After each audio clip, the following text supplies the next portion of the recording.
Hi, everybody. Uh, Welcome to another edition of Urfspace Live with me, your host, Chuck Whelan.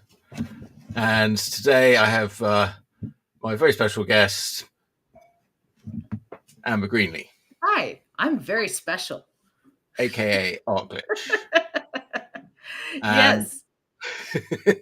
And and and there's Sniper Elite behind me for any video game nerds. If you're curious what that video game is, my husband's playing it right now. That's the latest one. can they watch that on Twitch? He's not like streaming it or anything. They can watch it here. What do you mean they can watch it on Twitch? They're Yes. watching it right now. Well, I Yes, think they if they can. got bored of this show, could they Yes, watch they that can on Twitch squint. and have us in the background? Yes, they can squint. I'm going to take over for a second. So on Tuesday, I have my show, which is Philo. And I have, total stranger on the show, which is Chuck. Chuck is going to be my guest. And I'm glad you picked that cartoon. I like that one. Well, that was a sort of mixture of Urfspace and Urfsf. They sort of mixed together. It was a sort of drawing, but I thought it's more of a cartoony one. And thanks for picking that one. I like that one. It was on your Instagram, and I liked it. And so a couple highlights I said was cartoonist, comic book self-publisher, podcaster, art battler, but you also are a Goodman Games artist, and you have been drawing comics for a long time now, and you have done Philo before, so you're a Philo alum.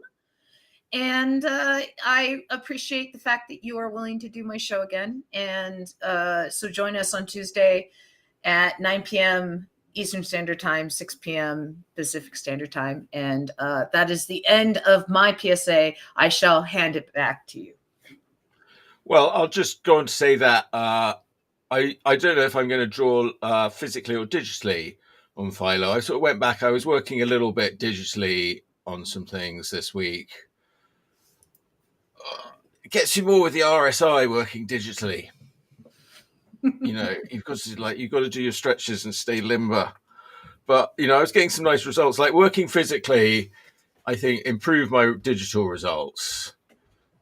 And Pine Fox says hi. I mean, I think. Oh, hello, hi, Pine Fox. I'm just talking about working digitally or working physically. You got to do your stretches. You got to diversify. Diversity for health is my motto.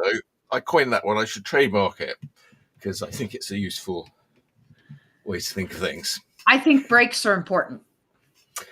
Yes, great and stretching, but so I don't know, like digitally, but working physically. I've been sort of working physically, and I went back to doing some digital stuff, and I was like, oh, my digital stuff was coming out quite well.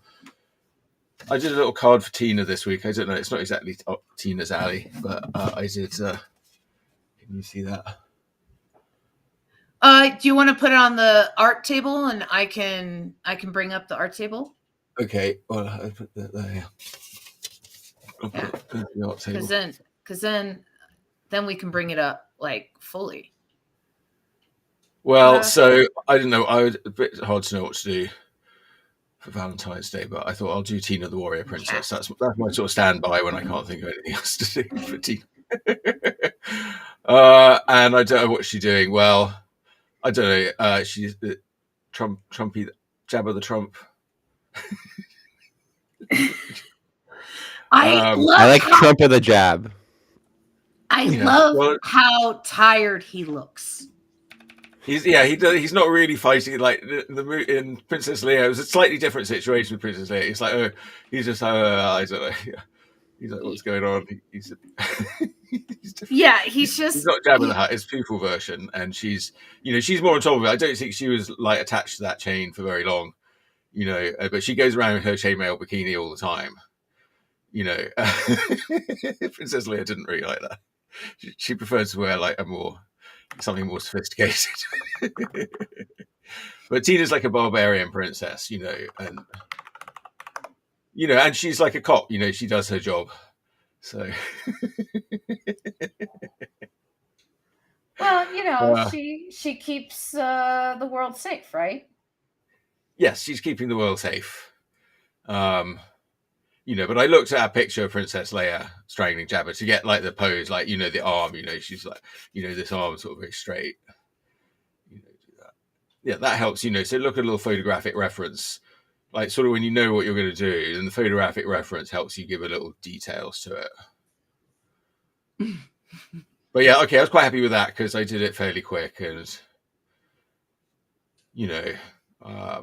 but then because I'm like working quick, somehow you get more sort of life in it, even if it's a less sort of perfect drawing.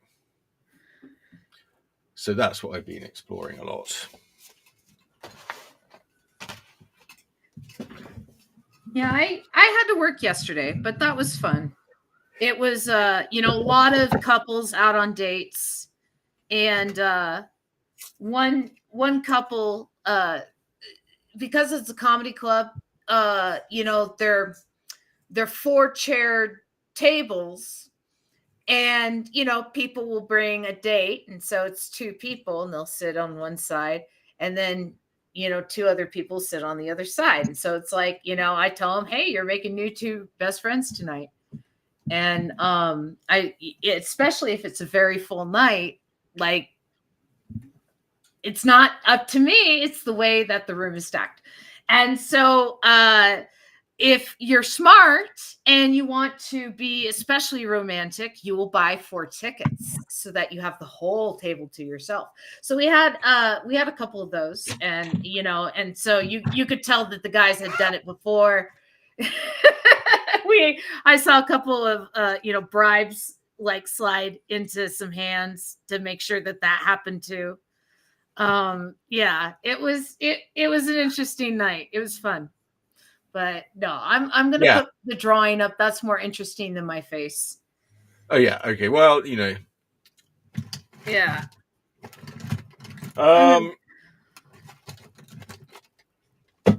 So what are you going to draw over there? You're already underway. Well, you gave the topic of live, laugh, eat, pray, love, and draw. And so I always put it love actually, but I took the actually out. I thought that was too much. Yeah, and so I'm just kind of going with it. All right, okay, all right. I'm just making those titles up. I know, but all right, but those titles, yeah, I guess that's the topic. Yes, all right. Yeah, all right, I'll think more carefully about them. I don't know. No, it's fine. It's like working off of a prompt, but I'm a real human being. Who's in that? Is that Diane Lane? Is she in that? No, who's in that? I don't know. I am aware of the movie. I have no desire to see it. I am not a fan of romantic comedies. It is my belief that when you are watching one, you are watching the villain's story from their point of view.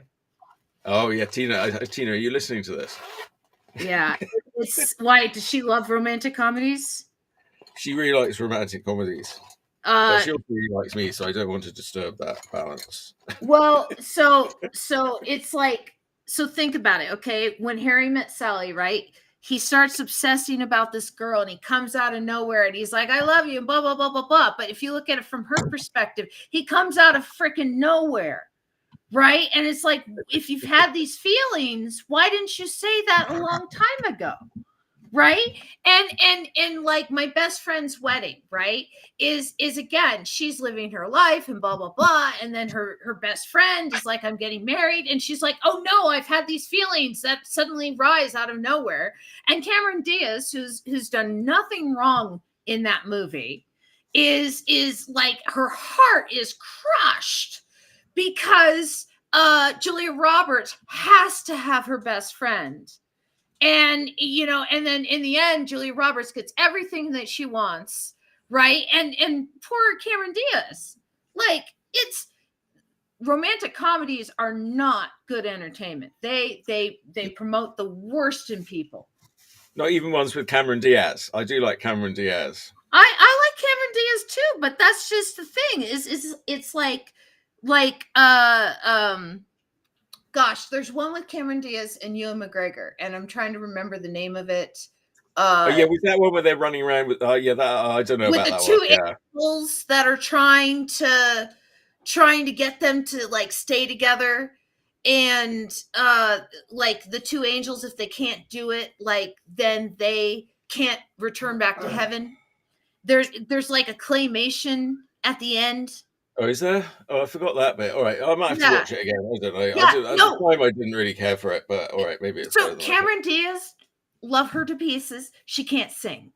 Okay. And so there's a part where they sing, uh, uh, somewhere beyond the sea, Bobby Darin, I think it is.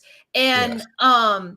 she, can't sing, and Ewan McGregor carries the whole scene. And so it's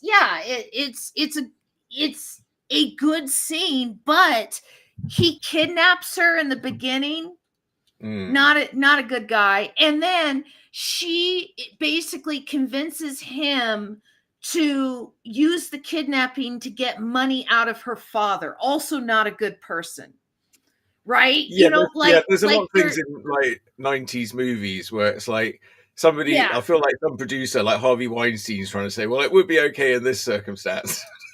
Yeah, well, but that's what I'm saying, is it's like you're watching the villain story, and if you accept Yeah.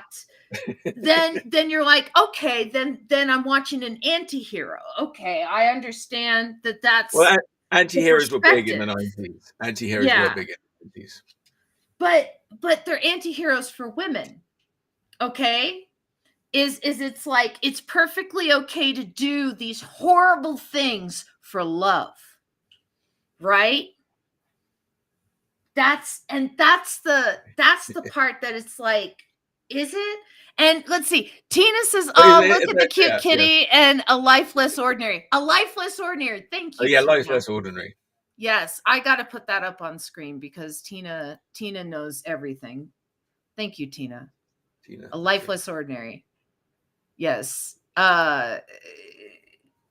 Where Ewan McGregor's lovely in it, and so is Cameron Diaz, and actually it has a really good cast. I want to say Morgan Freeman's in it.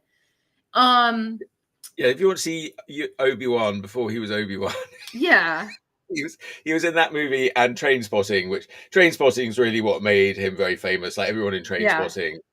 Oh, That was very Danny popular. That Boyle was all too. that's about heroin junkies in Edinburgh for the young people that didn't see that. Oh, I love Trainspotting. It's one of my favorite movies. But Danny Boyle, that was also what put Danny Boyle on the map, was Trainspotting. Yes. And for people who don't know, that be the director. And so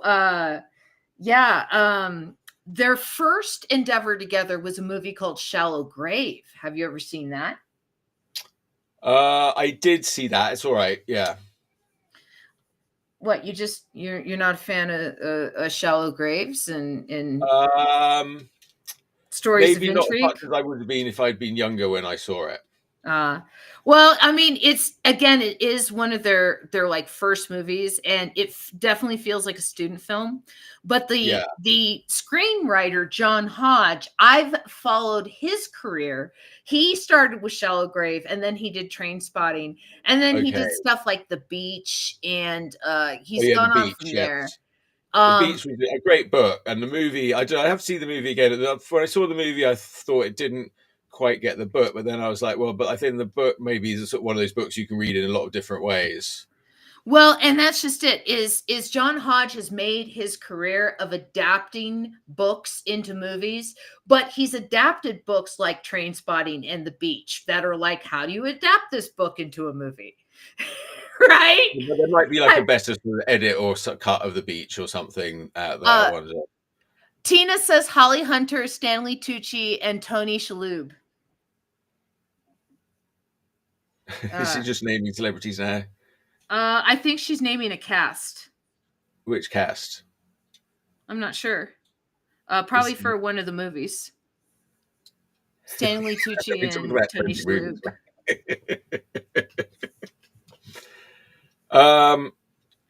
Yeah, Ewan McGregor. I don't know. I mean, he's all right. He was good in Trainspotting. I'm not sure he's much good in it. Really? Have you ever seen Brassed Off? What? Brassed Off. What do you say? Bless you. Brassed off. Brassed off. Yes. All right. I like Pete Postlethwaite. Have you seen it? Yeah, Brassed off. Yeah, I saw Brassed off. Yes, I like Pete Well, Postlethwaite. I saw most things with Pete Postlethwaite. well, I mean, it's a Ewan McGregor vessel. I'd rather see Pete Postlethwaite than Ewan McGregor. But he wasn't bad in it. It's Okay, not no, like when I'm you not saying saw he's the really, movie, it's like, oh, Ewan McGregor's on the screen. Oh, fast forward, fast yeah. forward, fast Pete forward. Postlethwaite held that movie, not Ewan McGregor. I don't think Ewan McGregor It was definitely a vehicle for him, but I'm just saying it was a I strong don't want to be too cast in critical of Brassed my boy. Off, and Ewan McGregor was part of that cast. Look, he's done a good job. He's done his best. Yeah. And that's all you can ask. I couldn't have done it. So, but the cast of Life Less Ordinary plus Ian Holm, Holly Hunter, Stanley Tucci, and Tony Shalhoub. That's who she's mentioning is Ian Holm. He's good. He played everyone from like Bilbo Baggins to Napoleon. I loved Ian Holm. You know what? One of my favorite roles of his is as Cornelius in Fifth Element. Oh yeah, Fifth Element. Yes, you love the Fifth Element. Yeah, he's in that. Yeah. Why can't I love the Fifth Element? What, you don't like the Fifth Element? What's wrong with you? Well, who says you that? hate the Fifth Element. That's it. I'm done with you. Who says that? No, I'm joking. No, actually, we watched it together when I was out there. I love the Fifth Element. It's good. That was like the first. To me, that was the first. Oh, that was a really heavy metal, like the heavy metal magazine. Like one of their stories come to life. I don't know. There's a couple of things that are like that, but it was definitely them. Like let's try and do this on screen. Yeah, you know. Yeah. Let's see. Yeah, and they really succeeded. I think. I mean, in retrospect, I think at the time it was like, okay, but I don't know. But I think, again, I think it really holds up well. There was a couple of like Starship Troopers, another one that didn't really get like fair enough dues at the time, but it's really held up. And I watched it with Sam. It was sort of popular again recently, and we watched it. And to me, it always holds up. I hadn't read the book before. I quite like Heinlein, but he's a bit wacky. And I thought the tone of it. The trouble is, like, I think the people that got mad at it like Heinlein because they like, then they think Heinlein's advocating this sort of military culture. He's not. He just goes really far down imagining what that would be like. No, it's like it becomes parody. He's got an element of humor, but he's always quite controversial because but if you read that and then you do Stranger in a Strange Land, which that's the sort of what a lot of people read. You read that, you think he's some sort of crazy hippie. That's almost two books. The first half, the second half, he's a sort of dirty old man. Well, but then the other one is Moon is a Harsh Mistress, which that one you'd say he's a communist, so but again, that one's really let down. They're all let down by he doesn't really have any strong female characters. He tried to get Friday again. That was more when he was in his dirty old man phase. And I don't think anyone reading Friday today would be like, what the fuck? Heinlein, I think if Heinlein were born today and there were like a Heinlein back then, I think he would have a different opinion of women, but he had the opinion of women of his day, which was not a very strong opinion of women. It's quite misogynistic, really. And people try and they try and excuse it, they try and correct it and stuff. Dale, by the way, was checking in with us. He says checking in, suffer without me. And then I'm the best part of the show, says Dale. And then hi Tina, says Dale. And then you can always join us and go live with from the Gem Show. And then we are 19 minutes in and you haven't drawn yet.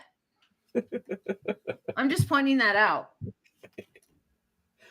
I'm putting all pressure on you. I'm just you're the guest. That's fine. I can do it. No, okay, no, okay. I can take over your show slowly. No, I'm going to do. I like to talk a bit and figure out what I'm going to do. I think I'm going to do Cameron Diaz first because I like Cameron Diaz. But it's more difficult drawing beautiful women. I prefer to draw funny looking women, then they come out more beautiful. She's quite funny looking. What, Cameron Diaz? Yeah. What sci-fi movies has she been in? You know what? My like top Cameron Diaz like look is The Mask. Oh yeah, The Mask. Oh yeah, that's what I fell in love with her when I saw The Mask. I was like, oh my god.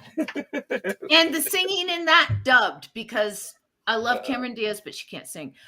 Dale says, bye gang, I have to go do retiree things in my silk shirt and top hat. The Yes. rocks won't by themselves. Thank God I'm not part of this Heinlein discussion. Bree says hi. Well, I think we agreed on Heinlein there. What I liked about him is just how far down the rabbit hole he would think. Well, you know what you were saying about where people said, or people would say like, oh, he agrees with this or whatever. No, that's like saying that 1984 agrees with authoritarian, just because it wrote about it, right? No, he goes down that rabbit hole because he's like, let's think down this rabbit hole of just how far it might go. And yeah, and so he's just kind of like putting his brain juices to use. But and I think over time, when it's a little less sensitive, because he was just really trying to push the envelope as well. Well, don't forget, the moon is a harsh mistress. Everything's the women's fault. Yes, I mean it really, it could have been a way more progressive towards women. That then you'd have a really good story. Then I think. But no, you'd have to really update that, or just focus on the tiny bits. No, it's literally like the woman navigator, she misnavigates, the woman pilot crashes, when they're on the moon and they're like trying to repair shit. It's like, she like breaks something. Yeah, it's like it's just one thing after another, and then like I want to say he's just being provocative. He sort of wants you. Well, I want to say that's the one with like the moon people, right? That's the one with the moon people. They're on the moon. Yes, they're on the moon. It's like it's basically a workers' revolution on the moon, orchestrated by an AI. Yes, and it's the moon people. Yeah, that's right.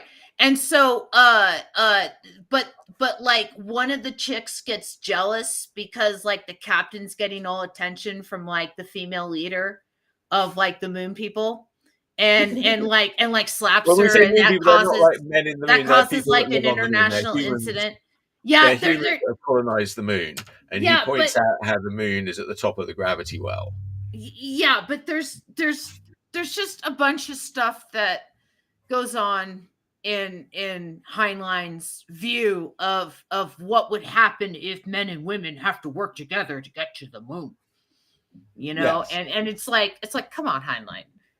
And what happened 10 years later when men and women had to work together to get to the moon is you had the hidden figures doing all the calculation, and you had Margaret Hamilton doing all the calculation and all the coding for the Apollo missions to get to the moon. Margaret Hamilton did that. Margaret Hamilton, yes, that was the name of the woman that did all the programming of the lunar modules for the Apollo missions. And there is a very famous picture of her standing next to the binders that is taller than her, smiling, and she, dressed in her scarf. I've seen that picture. Yeah, exactly. And that's all the code that she wrote for the lunar modules. All right. Yeah, a woman wrote that. Right. But you can't find it on the NASA sites right now. That's just I know we can't talk about that. I'm sorry. I'm sorry. That's me. Slap my hand. Slap my hand. Okay. She's just an exception that proves the rule. No, all right, I agree with you absolutely about Heinlein. But I mean, also he's just saying, okay, but if the world was like this misogynistic world, so you have to you can either get past it or not. I guess. I think in the future, like people will be past it more and say, well, he was very wacky, but Uh-huh. he's interesting. Well, again, I think people forget to look at things through the lens of the time that they were in, and they look at Yeah. them through the lens of the time of now, right? And they go like, this is absurd. I can't believe there's a rape scene in this. And it's like, you're reading ancient Greek mythology. What do you think is going on? Right? Of course, Zeus is raping people, right? It's it's like you're like that's what was going on then. It's like, but the same is true of 1950s science fiction. Is there was a lot of rape in 1950s science fiction. Yes, it's actually ridiculous. Like, but all right, I have to say that though, there was a guy on the radio, and he was an African guy, and he's sort of written, like, he grew up, he loved all Tolkien and all this, so he wanted to like write an African like Lord of the Rings. It sounded really good, but then I read the reviews, and it said basically goes on about how it starts with a rape sequence. I was like, I don't think I could do like all those 70s fantasy books, the Chronicles of Thomas Covenant. I mean, there weren't a lot of things available. Did you ever read those? He was the white gold wielder. He was like cursed with leprosy in the real world, and his wife goes away and he gets leprosy, and he helps some man in the street, and he's living in this sort of small town, and then he's sort of transported into the many-colored land or whatever it's called. No, that's another one. The many-colored land's quite good. That was actually written by a woman. It's called Julian May. That series is excellent. That's not around anymore. But the Thomas Covenant, I mean, he's still around, but they were so like, and then the first thing he does when he gets there is he rapes. Sorry. well, because he thinks he's in a dream, but then he spends the rest of all of it feeling guilty about this non-stop. Did you ever see the show Beast Stars? It's an anime. No.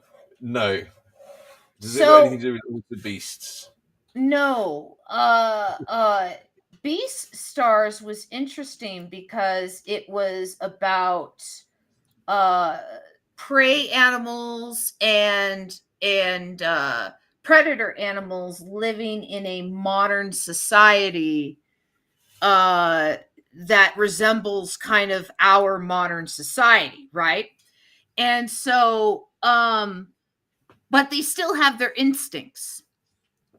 And so in the first episode, the main character, who's a wolf, is a high school student, and he's at his high school, and he's the lookout so that his fellow friends can like run into school and do a prank, right?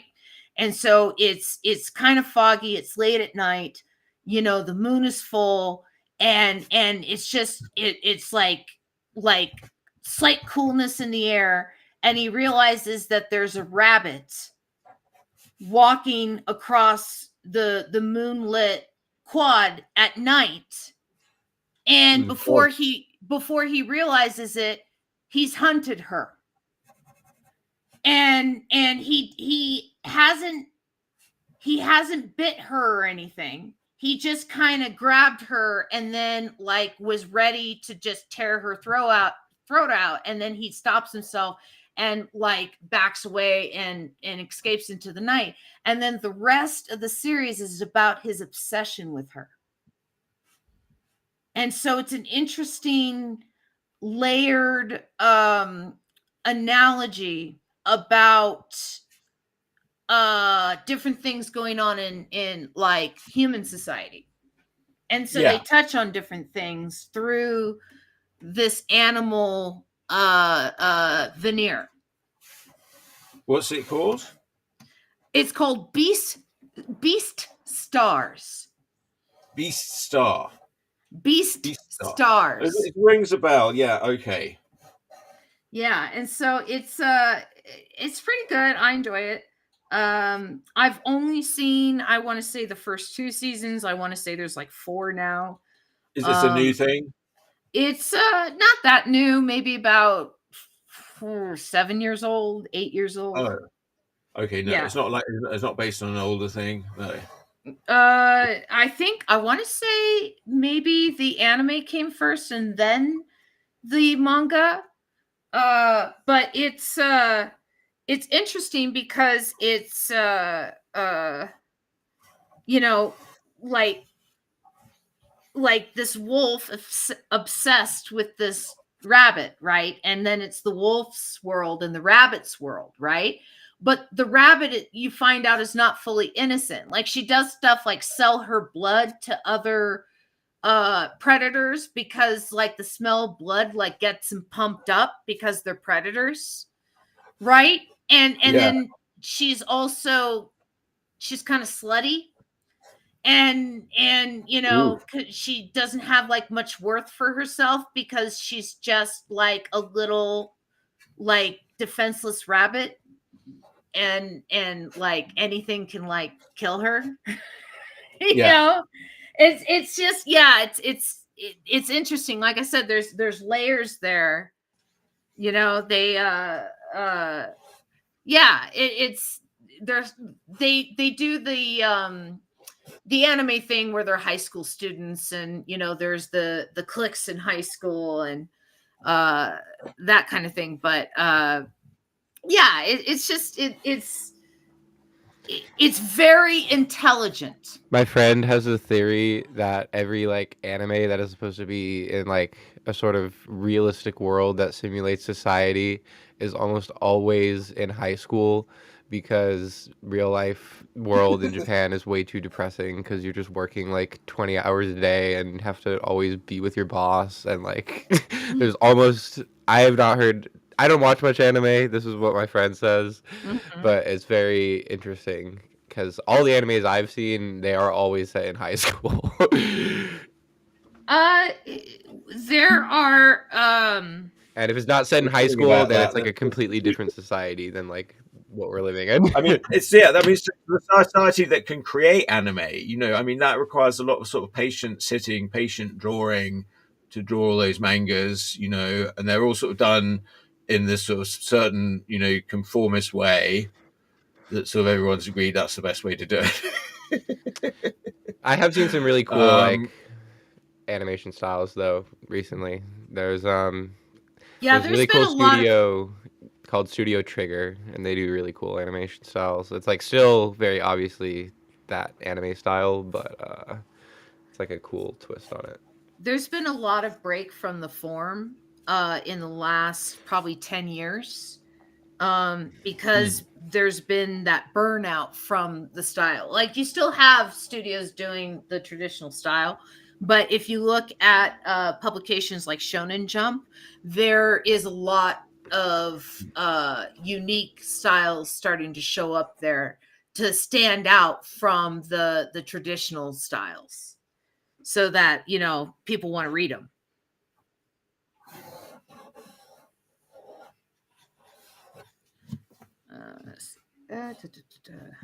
Okay, I love Delicious in Dungeon. Yeah, I haven't gotten into that one completely. I think we watched the first season. Okay, well, if you don't like it after the first season, I wouldn't. No. It wasn't that it wasn't good. It's just that I had a 4-year-old, and it's hard for me to be able to get into media with a 4-year-old. Yeah. Plus, you have to have, you know, like you know, subscriptions and stuff that like we've had to make cuts because, you know, like parenting and costs, and we are of the poors. You know, it's just like, yeah, like we haven't had a chance. It's not because it's not a good thing. Okay, well, yeah. I mean, if you like season 1, you'll like season 2, and then you'll be like, well, I should get on and make with season 3, right? But it's good. I mean, I like it. It's like it's a good dungeon story. Yeah, I just love where it's a good anime. Like good, the little dwarf guy, where, you know, when he shows up and they're like, oh, he's taking the mushrooms and he's cooking them. Can you do that? Yeah. Yeah. Like all of the food porn aspects of it is brilliant. Yeah. Like, that's always a good bit in anime. I always like those. That, you know, Miyazaki or whatever, when they make the sushi or Yeah. whatever. That's so, that's so like, we don't have the time, like animators would be like, what the hell, you want me to sit there and animate him eating his dinner? Yeah, but like, I couldn't believe it. I was just sort of annoyed when I discovered those Miyazaki films, because I was like, why did we not see these in England? I would have loved to seen these. And I was into anime, they weren't available. You couldn't, like, you were like, okay, I mean, I was into it in that my friend had a friend who, like, subscribed to anime, and he would get, like, the anime of the month club or whatever. So I would see things through that. Venus Wars, that's my favorite. I love Venus Wars. Well, it's not my favorite. There's a few things that are my favorite. And then I saw more when I came here, and I was like, wow. Then I saw Miyazaki, and I was like, what the hell? Why did nobody tell me about this? When I was first introduced to anime, I was in high school, and my friends started up an anime club, and they were all my friends. And I was like, well, I want to hang out with my friends. And so they all did it because they wanted to hang out with each other and watch anime. And so I would sit there and watch anime. And so the first thing that they all wanted to sit down and watch was Evangelion. And one of them had the English dub. Is that how you say it? One of them had the English dub and had it from the beginning, and we sat down and we watched the whole freaking series as a group and discussed it, and that was my introduction. And so Wow. because of the camaraderie of friendship and everything, I had a pretty good introduction. And then of course Sailor Moon. I guess before that I was watching on TV on my own. And then after that was like Pokemon, but I wasn't like going to the store and grabbing grabbing like boxes of anime like other people were. Some people I know.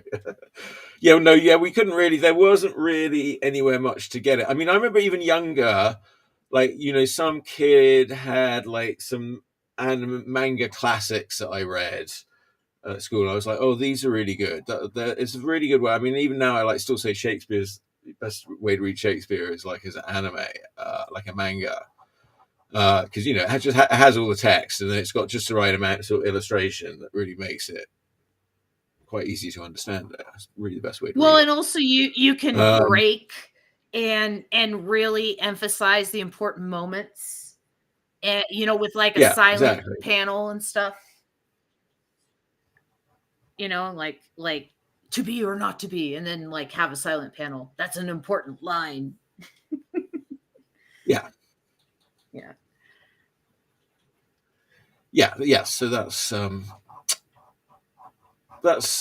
then we get little things. There was one that had like called Kum Kum, which was about this like cave boy, like the whole family, but it was very interesting like that. Yeah, Kum Kum was great. And then we'd get Battle of the Planets with G-Force. I thought it might have had a different name here, I think, where they wear sort of like kind of bird outfits. Voltron.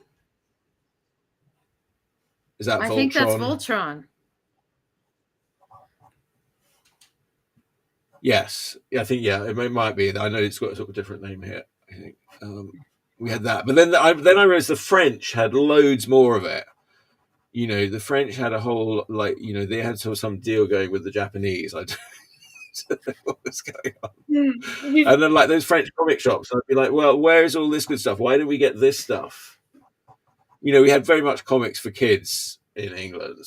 And, and then they started doing interesting things in the 70s with, like, sort of 2000 AD. But they kind of grew out sort of, these sort of war comics and things that they would do, battle and action. And then they would do sort of Misty and, sort of more romance comics for girls. Like Misty was more sort of kind of gothy sort of stuff. But, but then some of those guys who'd been working on that, were, we want to do a science fiction comic. That's where 2000 AD got started. And then, like, the publishers didn't really care. For them, it was just a factory. Still, what a factory. What a factory, yes.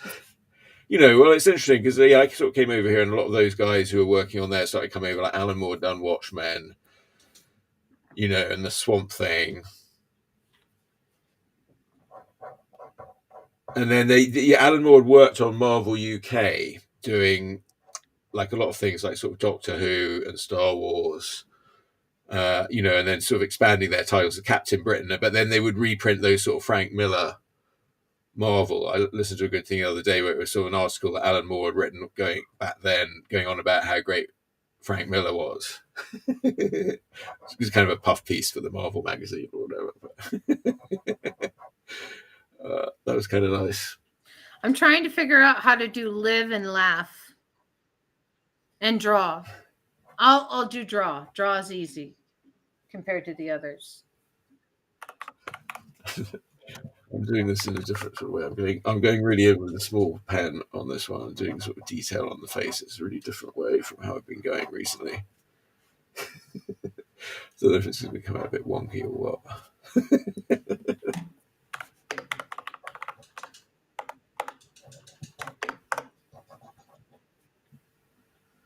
Frank Miller did seem like a nice guy, actually. That was one of the things that Alan Moore was saying in this article, that he was a nice guy. And when I met him, he seemed like a nice guy.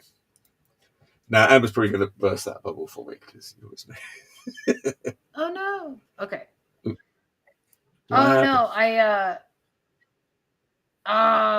I don't know why it's like downloading this picture. I don't want to download it. Why do you download it? Stupid. Sorry, I'm just having a fight with my computer. You understand? Yeah, no, I totally understand that. My computer got getting very full.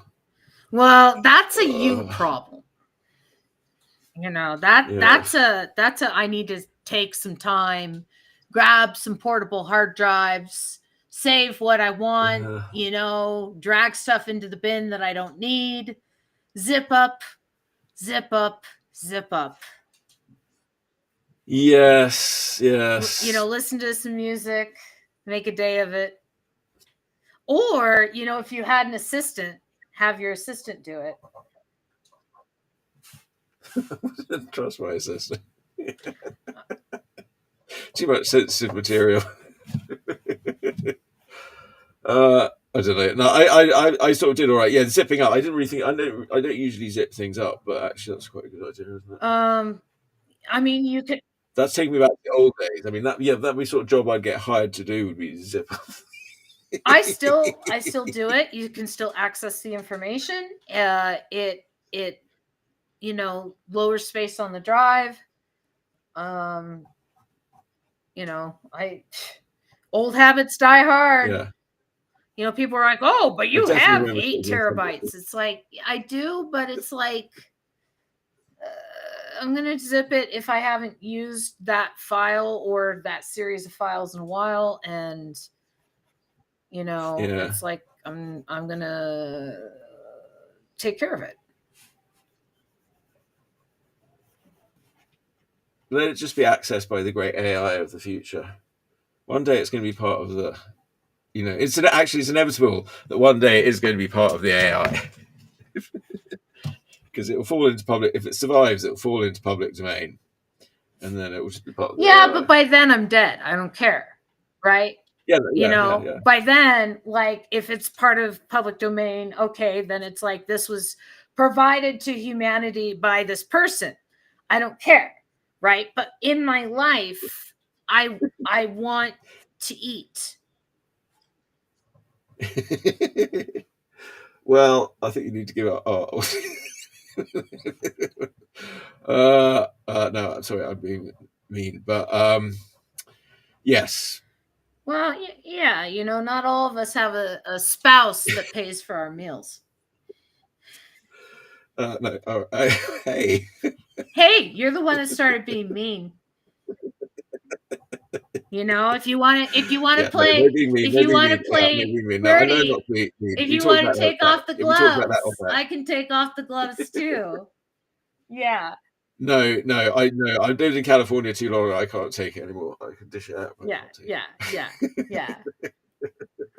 So I'm just saying that, last night I was cleaning up puke in the bathroom and like running drinks to the stage and, pushing trash cans through to make sure that the second show was sat in time and stuff. And, you had a wonderful Valentine's Day dinner. You loved it. You loved it. You were at the comedy club. Yes, but you had a wonderful Valentine's Day dinner. Our worlds are different. Dina doesn't like to go out on Valentine's Day.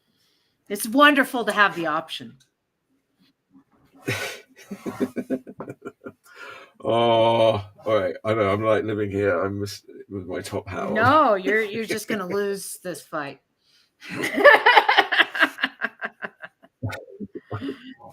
I heard a word for it the other day. You're something shaming me. No. Hey, you're the one that started. Oh, you're not gonna make any money as an artist. Okay. Well, I'm just, I know the truth hurts, but I mean, I didn't go to an artist, become an artist to make loads of money. It's just, I'd go if I wanted to make loads of money, I'd go and play with the money. Get a job in banking. Yeah. Trouble is, it's quite competitive. They've got to make you do all these tests to get into banking because everyone thinks, if I go into banking, I'll get rich. It didn't used to be like that. You just had to, you just had to be rich, and then you'd go into banking and you'd stay rich. And, then they had to start having universities and letting other people. They had to make up all these sort of tests for everybody to jump through, so that they could get some of that lovely money. Or you can be an artist and say, my reward will be in heaven. Like the Elephant Man. No,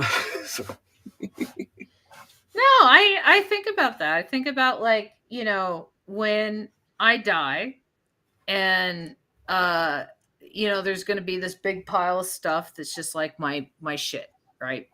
And it's and I've thought about like all my books, my sketchbooks and stuff, putting into a big time capsule and don't open for I don't know, 200 years, 300 years, right?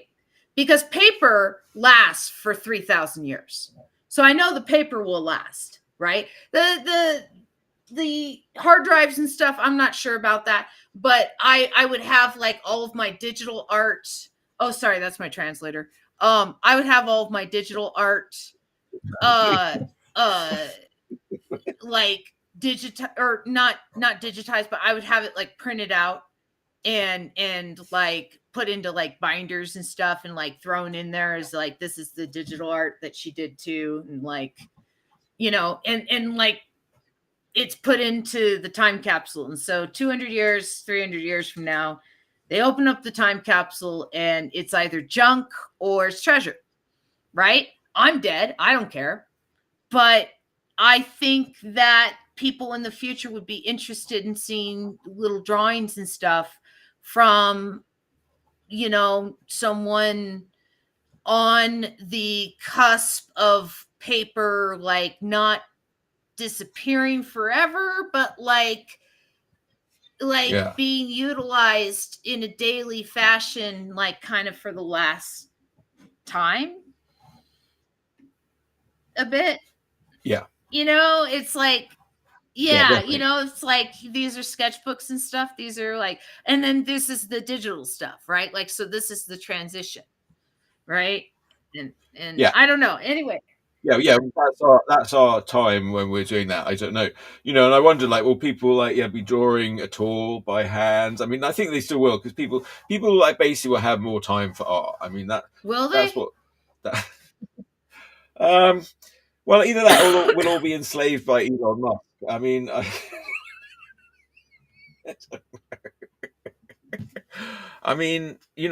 that's supposed to be the idea, that computers are going to come along and do all these things so that we didn't have to.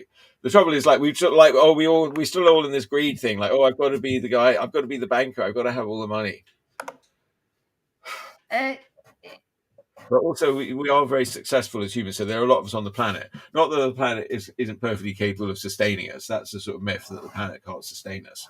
But, we're sort of kept in a scarcity mindset by people who want to sort of profit off our ignorance. Mm-hmm.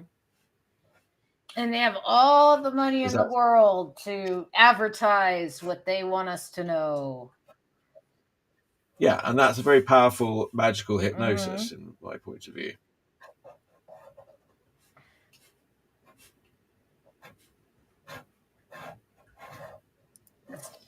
Which I just took liberally from Alan Moore, basically. But yeah.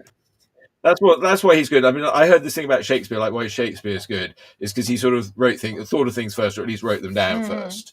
You know, and like Alan Moore, he's very good at thinking up new ideas. He's like, so like A and B, and then he comes up with C, and you're like, oh, C is very peculiar. You know, or Heinlein too. I mean, Heinlein's a little more, but it's the same sort of thing. It's like those sort of speculative ideas.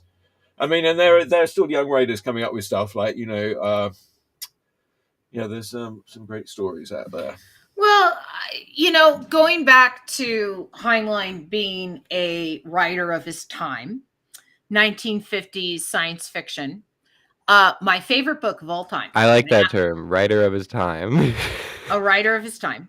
1950s science fiction. My favorite book of all time is Stars My Destination. Under British, in Britain, it was published under Tiger, and it written by Alfred Bester. And you know, for years and years and years, I'm loving this book. Oh my gosh, I love the alliteration and, you know, the story, and wow, it's this person taking empowerment of themselves, and they better themselves over time and everything like this. And I'm talking with someone, like, I read this book, like, I don't know, 4 years before. And so this is like really early into me having read this book. And I'm talking with someone at a Comic-Con, and he's like, so what do you think of the rape scene? And I was like, right? And I go back and I read through it again. And sure enough, there's a rape scene that I completely missed, right? The way that it's written, the menace is there, but it's not explicitly written, right? And so it completely went over my head when I was innocently teenager reading it. Like, you know, I was just like, oh, he menaced her. Yeah, he meant. Yeah, well, I mean, okay. Yeah, you know, and yeah, Understatement of the year. I was like, what? Yeah, I mean, the thing is like, that was kind of my first introduction to writer of their time, right? Is Shakespeare was a writer of his time, right? Stephen King now is a writer of his time, right? And in Stephen King 1980s is a very different writer than Stephen King 2020s, right? And if you compare those two books, you can see the growth in his writing. And Stephen King, I don't love so much. He's more ghost stories. I'm not so much into ghost stories. He's not really so much. I'm much more about like sort of speculative fiction or whatever. I mean, there's some Stephen King that I like more than others. I really liked his book about writing, his non-fiction book about I have writing. that one. That was like the favorite thing that he wrote. Yeah, you read that? I have that one. Yeah, that I'd say anybody thinking about writing should definitely read that book. Which I have a thing on Audible where he reads it himself as well, which I always like that too. I mean, it depends. I think it can sort of vary. Authors reading their work. Certain authors are really good. Usually, more non-fiction, I think, works better when the author reads it.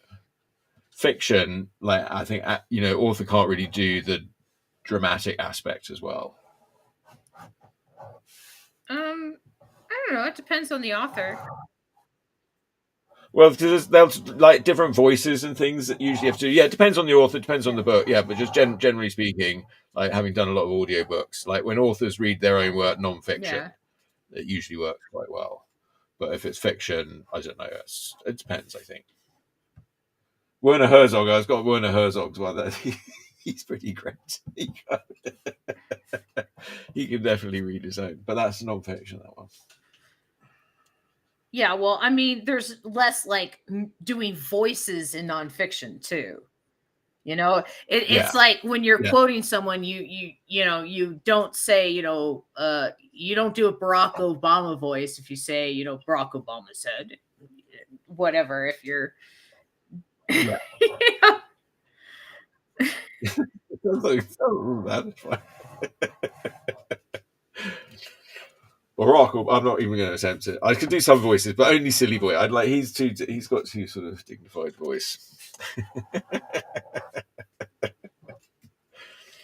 Um. uh, All right. let's see. I'm drawing a horse. I'm so bad at drawing horses. I'm always really bad at drawing horses. Oh, yeah. Horses quite tricky, aren't they? They're deceptively simple. You think you got them down, and then it's like that doesn't look like a horse at all. Donna Barr. That I saw a couple of videos she did about how to draw horses. They were quite helpful. Like she totally knows how to do horses. Look at Yeah. her. Yeah. She does all her sexy horses. Yeah.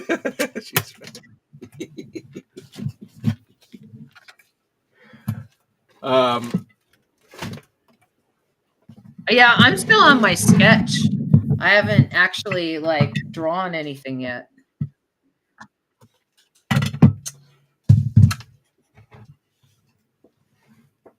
Oh yeah, you're on the drawing. Yeah. Well, are you doing another more complicated one? I don't know. I'm doing kind of a montage because you have so many topics here. I was just trying to. Well, look. I mean, I can give you more space to your drawing if we don't have cat cam on. Do people like cat cam? People like cat cam for my streams. See. Okay. Okay. Are you telling us that most of the people are just here because of the cat? We have. I want to point out one more viewer than we normally do with Dale gone because I believe of cat cam. Yeah, Dale would usually be where the All right. cat is, so it's not like he's taking up extra space. That's what I'm saying is I'm just putting the cat there. Let's see. Yeah.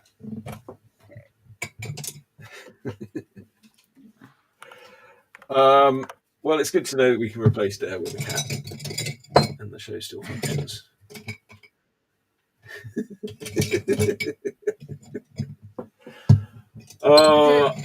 Does Dale want to know that? Dale's taking, like he's like a butterfly coming out of the cocoon right now. He's going around in a top hat. Talking about people going around in top hats. What was that? He's going around in a top hat buying up copies of Zardos and giving out Zardos heads to people. He still needs to send me one. Yeah, well, as long as he's got the 3D printer ink, I guess he'll keep making them. Yeah, I guess. I'll put live in there. The nice thing about a Zardoz head that's 3D printed is you don't have to paint it because it's already Zardoz head color. It is already Zardoz head color, and he planned that when he bought that filament.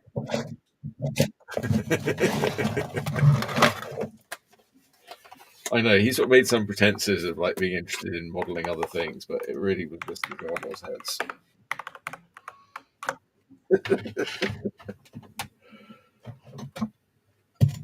All right. I don't think this looks anything like Cameron Diaz, but she looks like a nice lady.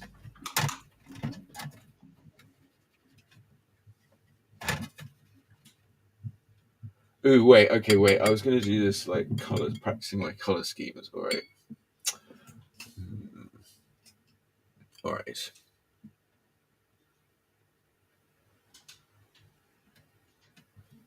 All right.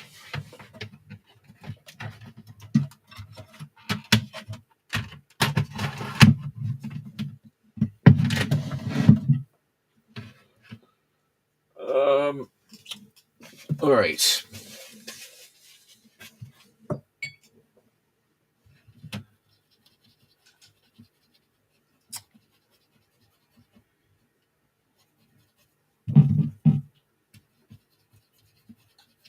Oh, we started watching that movie Suspira, Mm-hmm. which I saw the old George A. Romero one, which I thought that's what I was going to be watching. But this new one, like the old one was sort of suitably weird and creepy. This new one was just like deeply disturbing. It's not like after about 45 minutes of faffing around, it suddenly got really disturbing. I was like, oh, what the hell is this? And there are all these people, like, yeah. And then, you know, all right, I don't know. Yeah. Have you seen that one? Do you know that one? me, I'm so behind on media. Yeah. I wish I could catch up on everything, but I'm just behind on everything. I'd give that one a miss. Well, I will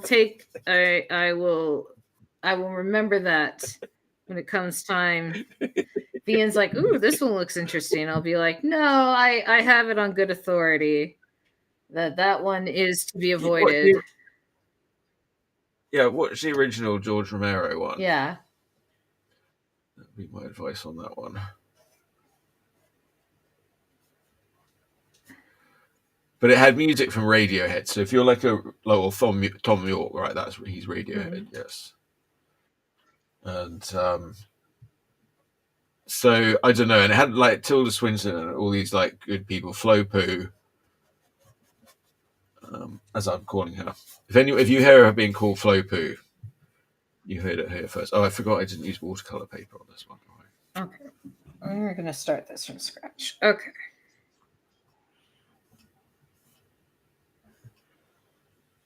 And what was her name? Dakota Johnson. Now, Amber, who's Dakota Johnson's grandmother, famous grandmother? I don't know. Well, do you know who her famous mother is? I don't know. I don't know every celebrity. Do you know who her famous mother is? I don't know every celebrity. Okay.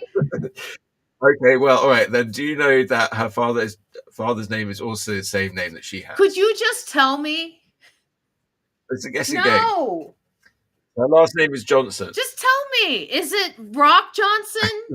Is it Dwayne the Rock Johnson? Don Johnson from Miami Vice. How am I going to guess that? I don't know. How many other Johnson actors do you know? I just guessed Dwayne the Rock Johnson. Famous Johnsons. It's a famous Johnsons quiz.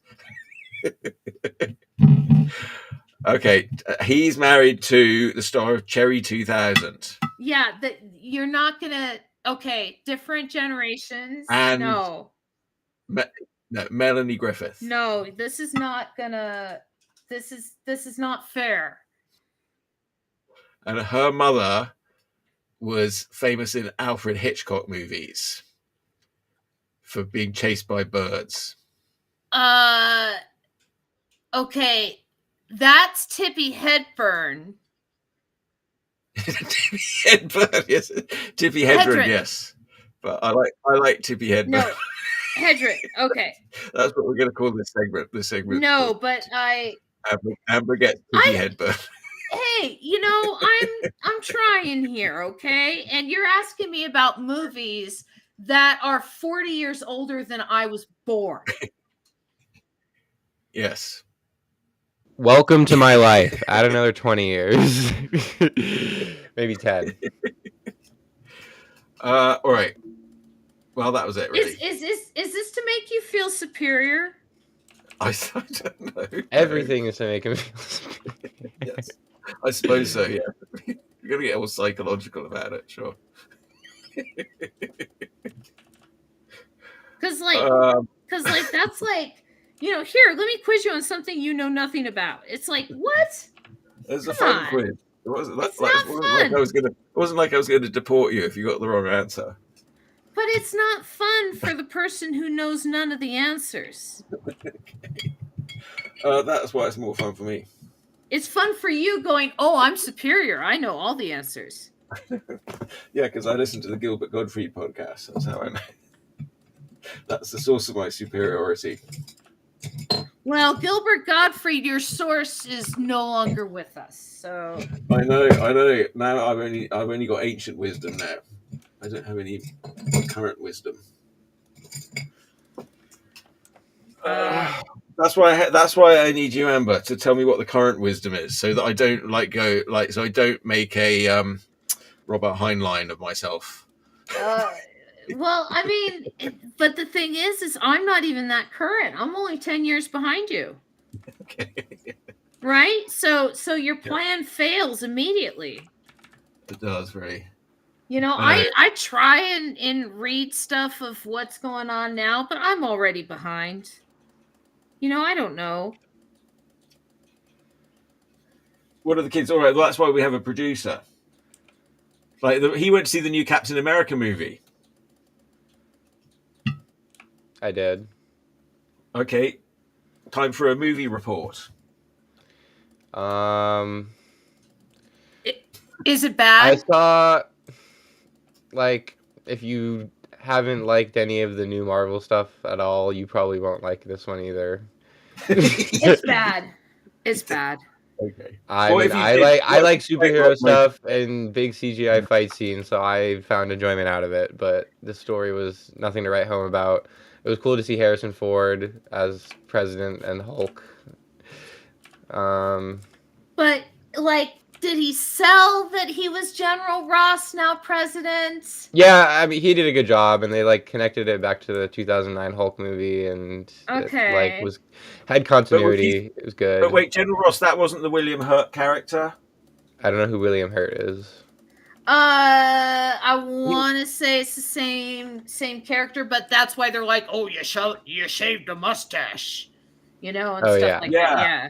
Oh yeah, no, it's not William Hurt anymore. Yeah, like William Hurt was in the original. He was in the Edward Norton Hulk movie, which I liked, I thought was a good Hulk movie. Yeah, that's the only Hulk movie really. There's not really any other Hulk movie than you can just basically keep making that one. That was like the TV show one. You know? Yeah, I mean it was really weird. That was another thing that was weird about the movie is that there was so like focused on the Hulk. There was 2 of Hulk's villains in it, but then where's the Hulk? Yeah. He's not even dead in the MCU. Yeah. So, yeah. And it's like really confusing to me because I thought Disney owns like all their properties now. So why isn't the Hulk in this movie? Because Ruffalo doesn't have a contract with Disney right now. That's so silly. Yeah, he's holding out for more money. And then, all right, I'm gonna spoil the movie a little bit.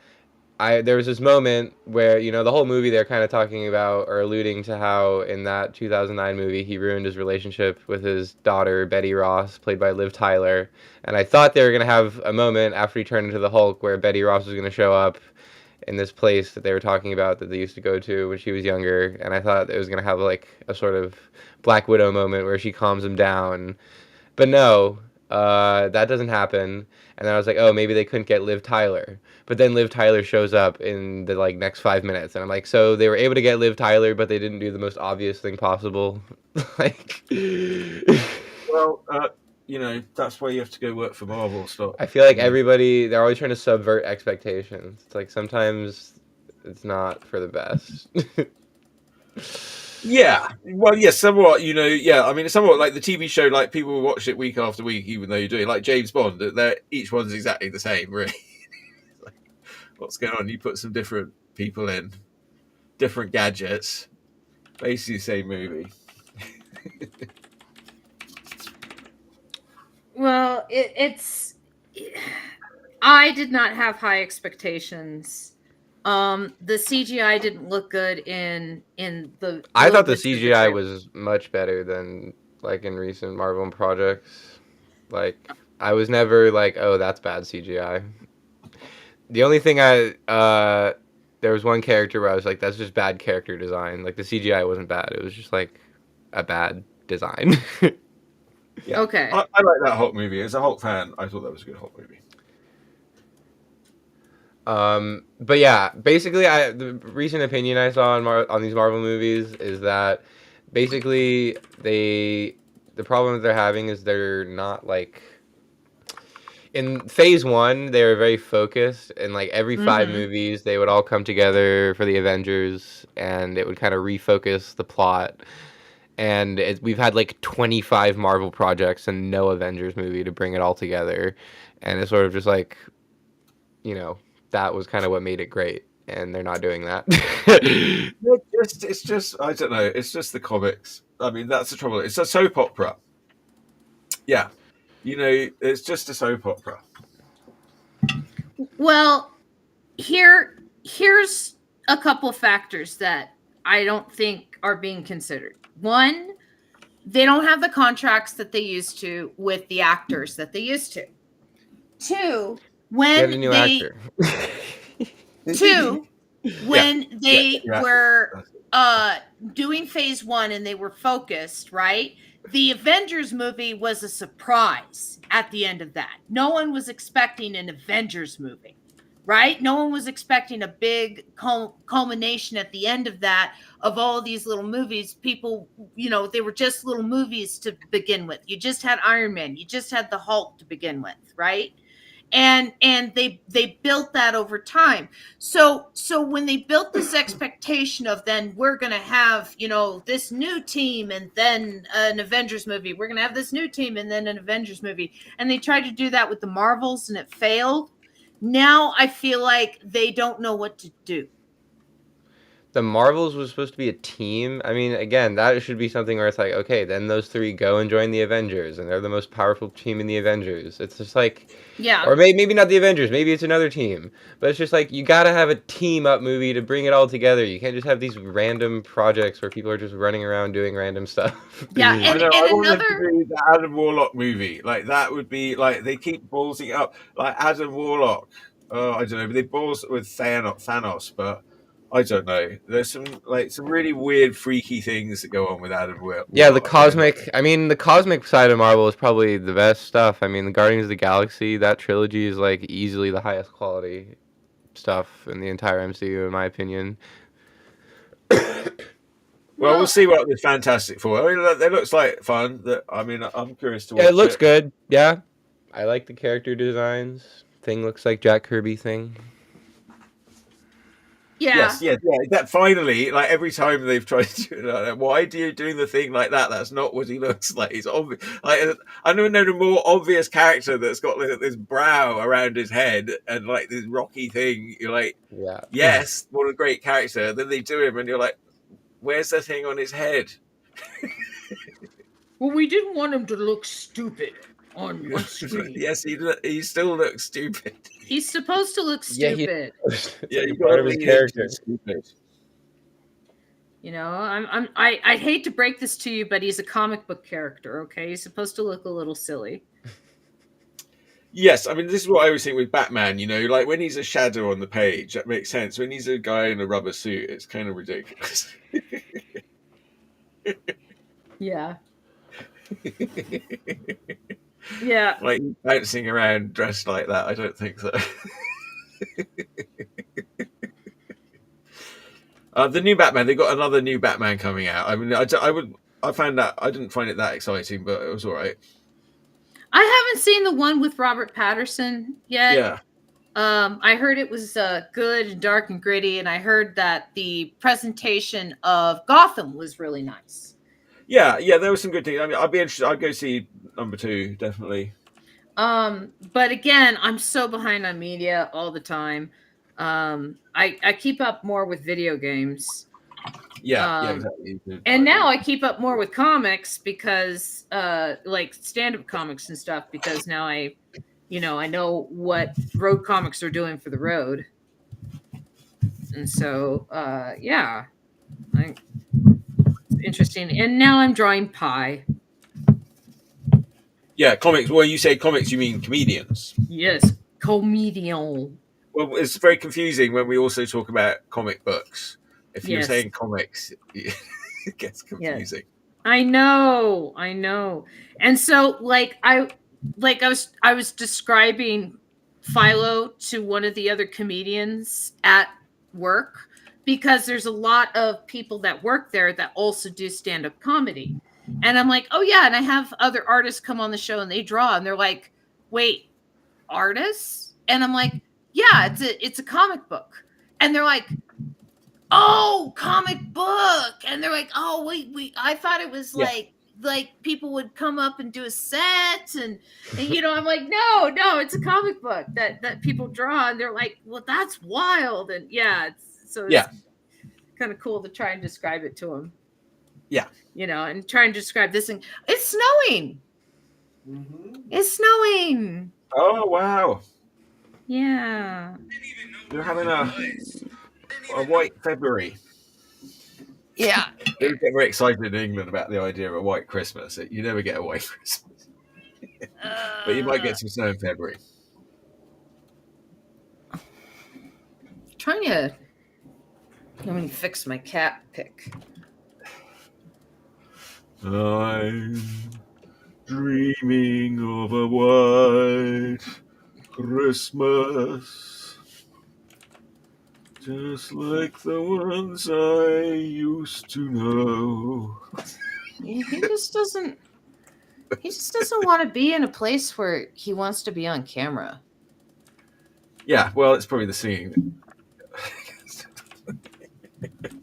Well, I got a new camera for Cat Cam, and I have to figure out how to mount it, because right now it's the wire keeps pulling on it and it keeps like losing its focus. Oh. Yeah. Oh. Yeah, but see there. Well, I guess the cat's getting a nice lion anyway. Are they ever not? Oh yeah, my cousin wrote a poem about cats sleep anywhere that he got like some award for.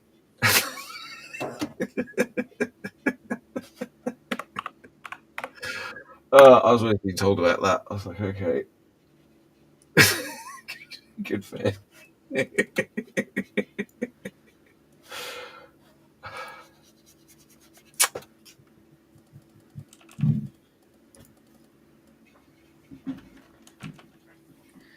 All right. Do you want to play one of your songs?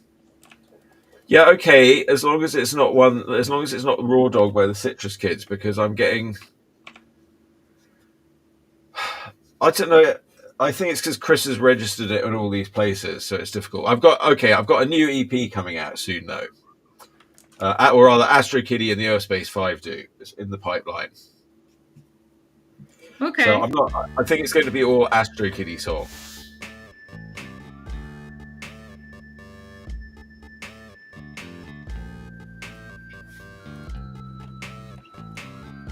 I might call it Astro Kitty in the Land of the Hand. This one's Land of the Hand. Is this new Astro Kitty or is this from your album? This is from the album. This is one of the original tracks from the album. But yeah, this one I really like because it's like dungeon synth fantasy, something like that.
All right. Well, that's Astro Kitty and the Urfspace 5, aka Isaac. Still, it's nice to have, music. Like I have to, do the AI music thing. And Yes. I feel guilty every time. I know, but look, don't worry about it. Look, it's very confusing, that whole AI thing. I mean, yeah, definitely the copyright issues, like those companies just sort of came in and wholesale stole all that stuff. But it's, their sort of point of view is it's more or less inevitable, and that's what everyone's doing anyway. And they're not wrong. When the more I think about it, I'm doing an art, I look at a bit of reference, I sort of take a bit of this, you take a bit of that. I don't know. I mean, I don't want to be the one to say it, but I just think, it's inevitable. So it's been on the pipeline for a long time. Well, I mean, copyright is a relatively recent invention. Yes. Only really in the 20th century, and it wasn't Disney that invented it, but it's definitely Disney that's helped to enforce it. Yes. All to keep that little mouse. Yeah, I mean, they were very careful with their IP, and they'd lock things away, wouldn't they? It's not available now; it's only in the vault. Yeah, then they bring it out. It's a good strategy. But now it's like, okay, they have Disney Plus, right? And all that stuff's out of the vault. It's on Disney Plus, right? But it's edited, right? All the sharp corners have been sanded down. But is it all on there, or do they are they still keeping those old ones back and then putting them out at different times? No, they don't have different versions. They have the edited version. Okay. Yeah. Well, I'm saying, if I wanted to watch The Rescuers, I could go on, or is The Rescuers not currently available? I think The Rescuers is available, but again, you're not going to find The Rescuers with that frame from the chase sequence of the naked woman in the window. You know what I mean? Oh yeah, okay. Is there? Damn. It's not there. You've never. I saw that movie several times. Oh yeah, here, let me find it. That must be why I saw it so often. It's subliminal. Let me find it.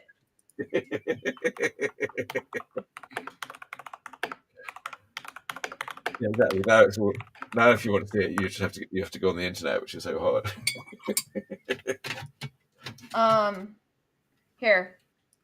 Here. Let me. I'm going to take over the main window. Go for it. So, if you come up into the main window real quick, this is it. It's on screen for 2 frames. Okay. All right. Here's the naked woman right there, and then there's the naked woman right there. And so, boop, boop. Well, okay, if you say, I can't see that. I can't see anything. I can't see it. I'll have to take your word for it. Oh, here. Let me click on it so you can see it. Here. See? It's a blurry picture.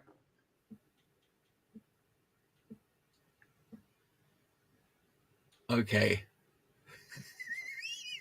All right. Well, I'm glad my kids didn't get exposed to that. Yeah. Anyway. Wait, you just exposed my kid to that. Your kid's over 21. He is perfectly capable of blocking his eyes if, it's going to be upsetting to him. Anyway, yeah. Artists sneak shit like that in all the time. And that's just an example of an innocuous one. That doesn't even count the stuff where Disney's like, no, we want to change this because, ideas of morality have changed or whatever. But yeah, you'll never find that version ever official release from Disney. Yeah, you'll never find it. Well, except in the future when they'll bring it. And Well, they'll say, weren't those people stupid in the early 21st century? yeah, when it's restored art, 300 years, 200 years from now, and they're talking about like the fact that there were different versions and Disney did this, and Disney's How no longer horrible a it was that company anymore. How horrible it was that everybody used to be forced to wear clothes and were ashamed of their bodies. Now, now everybody just goes around naked on the beach eating fruits and berries off the trees.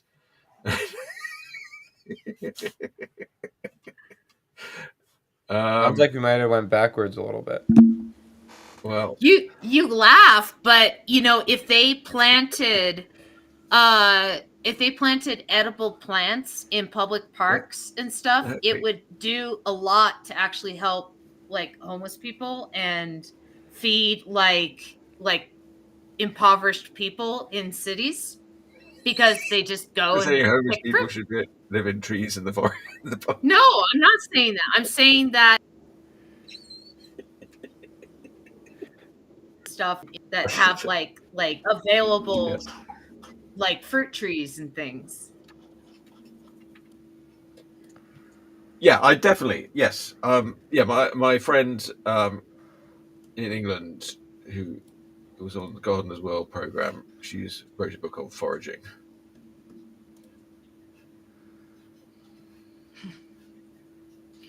Well, it's just, yeah. It doesn't hurt a city to plant edible plants, is what I'm saying, in like public parks. Yes. Let's see. Okay. What else am I going to do? Draw. Well, the trouble is it attracts rats. I guess I could see that. It could attract rats. But then you just get cats. Yes, and they have cats like in Italy. That's like, yeah, I like that going to Italy. There'd just be like all these cats going around everywhere. So I told you that Steve Byrne is at the Improv this week. Yes. And one of his jokes is about in Turkey where they had a rat problem, so they brought in cats. Then they had a cat problem, so then they brought in lesbians.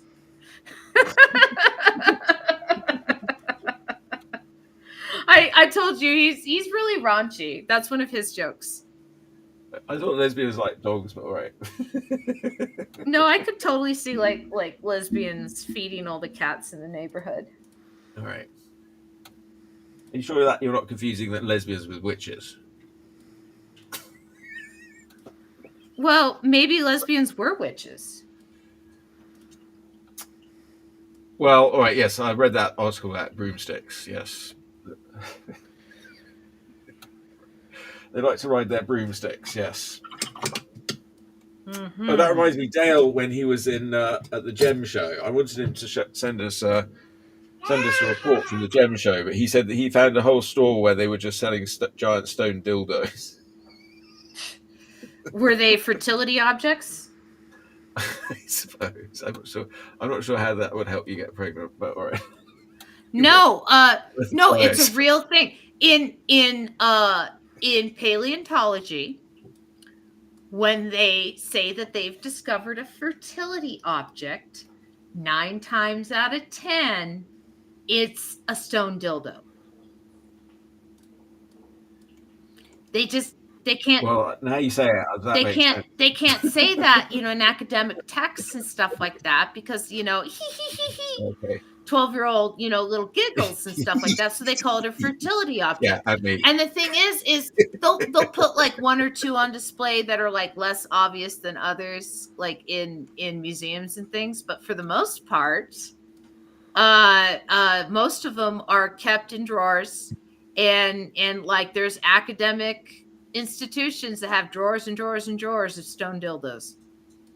And yeah. Wow, that's why they don't let That's why they don't let you just go through all the drawers. Well, I mean, I think people would be like, "What? Why are you keeping all these stone dildos?" But the thing is that's what we discover, and we discover it because, like, it was a matriarchal society, and like it was part of the So society, yeah, and it stone was. is an object that sticks around, and it's a large stone object. It's easier to find than the tiny stone tools and things that also remain from the era. So here's the thing: when you find a fertility object, you start looking around the area for other smaller objects that are harder to find.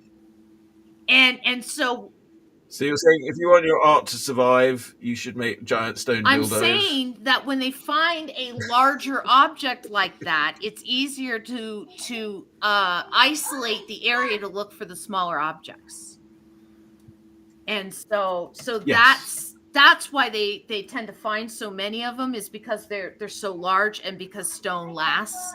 And it's like they're in the ground, they're stone, they're covered in dirt, and no one's bugging them. But then, like, a Yeah. farmer kicks it over in his field, and he goes, "What the hell's this?" And brings it down to the local university. He goes, "Hey, I found this." And the local university says, "Hey, Yeah. show us where you found it." And then they grid the land, and they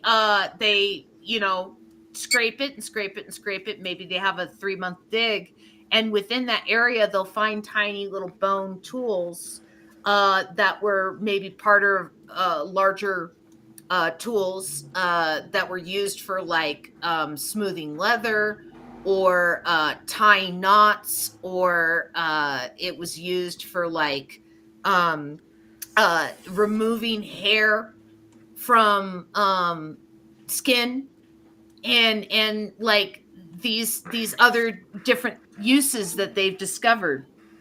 And yeah, it's really cool. But again, like, you have to go where people were at, and that's one of the ways that they find out where people were at, is by the things they leave behind. Well, yeah. Now you're telling me about archaeology in general. I do know about Yeah, archaeology in general. I did illustrate for probably about 10 years, Doctor Dig for Dig yeah. magazine. Doctor Dig is well. There's quite a story behind Doctor Dig, because when I was first drawing Doctor Dig was a sort of woman who looked like a man, but then they sort of decided that Doctor Dig was a man. Well, I'm sort of drawing him a bit ambiguously, and then they decided Doctor Dig was a man. Then they decided Doctor Dig was now a woman again. So, like, Doctor Dig was doing all this transition. Well, Anyway, Dr. Dick had to discover, themselves. And who knows? yeah, Doctor Dig Maybe went through a journey. maybe it was an entire Dig family where they were all doctors. Yeah, yeah, there may be different Doctor Digs. I don't know. Yeah, definitely, but definitely Doctor Dig. Just when I sort of got Doctor Dig was sort of looking quite feminine, having looked like a man. They said, "No, Dr. Dig." Like, originally they said it had to be ambiguous, and then they just kept it. I don't know. And I thought, well, I didn't really like ambiguous, so it just went a bit more feminine naturally. And then they said, oh no, what was the other way around? I can't really remember. I got confused. It was like that character Alan Moore had in Halo Jones. Yeah. This was in the 80s, I suppose. And the character had Halo Jones was working on this sort of cruise liner. And there's a character that everybody sort of ignores, and they don't really pay any attention. And one day you sort of learn the character story that there's sort of so many sex changes that they kind of lost their identity altogether. And it's a very sad, tragic story. And you're like, oh my god, reading it. But then the characters in the story have just sort of ignored them and walked off and haven't heard the end of the story. Yeah, that was early Alan Moore tackling some of those things that was like quite ahead of its time.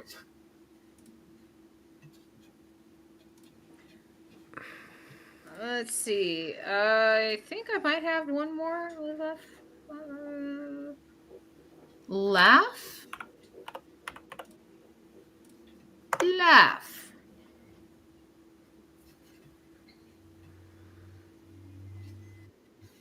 Oh, that's nice. Oh, that's a pretty good horse. I don't know what you're talking about. Oh, that's my shitty underdrawing horse. Yeah. Oh, right. My Good start. my bad horse. Oh, by the way, we have some talking. Roger Crownover says, "Indeed, you are the best part of the show, but only in your ape mind." He he he. Hi, fellow apes. I'm a fellow cartoonist here via Spokane, Washington. USA here, drawing right along Oh, with cool. you. Hi, Roger. Yeah, it's good to see you. Thank you for joining us and drawing right along with us. And I'm sorry if we didn't see your message right away. It's 2 minutes old. It's not too bad, but it's coming to us from Right. Facebook, so that's why I didn't see it right away. Yeah. Well, sometimes they come up and we see them quickly. The trouble is, if we're looking at our drawings, we're not looking at that. But that's what the producer's supposed to do. Yeah, That. producer. Producer's supposed to tell it.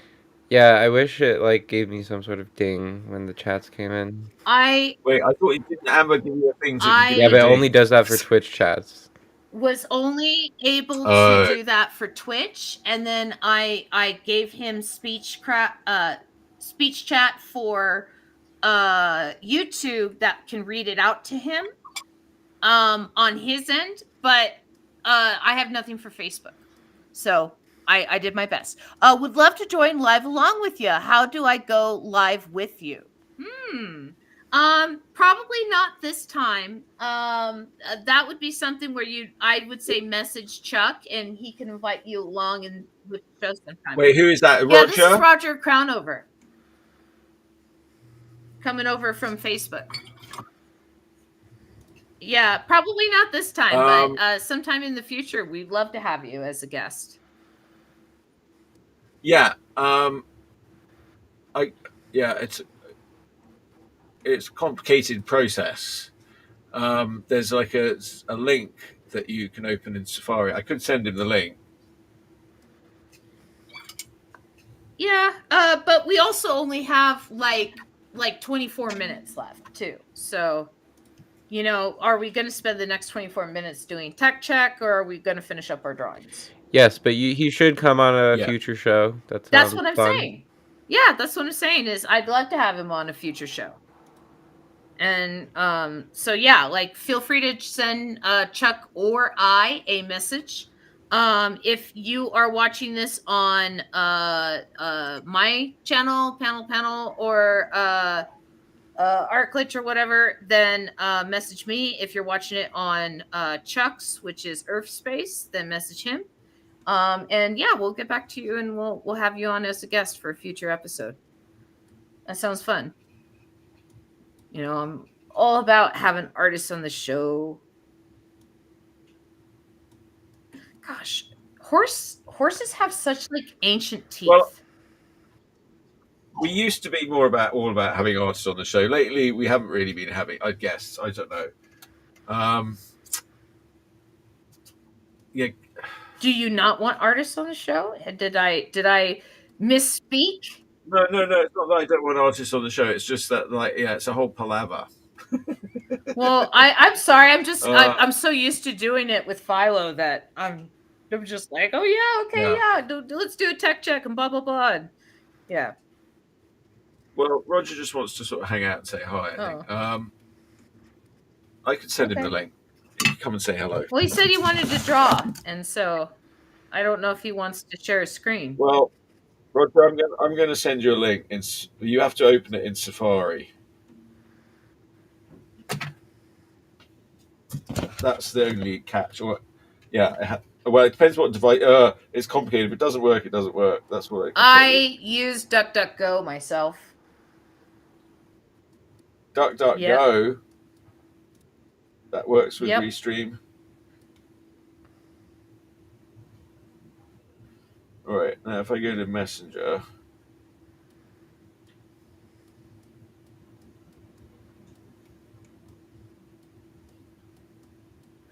Yeah, see.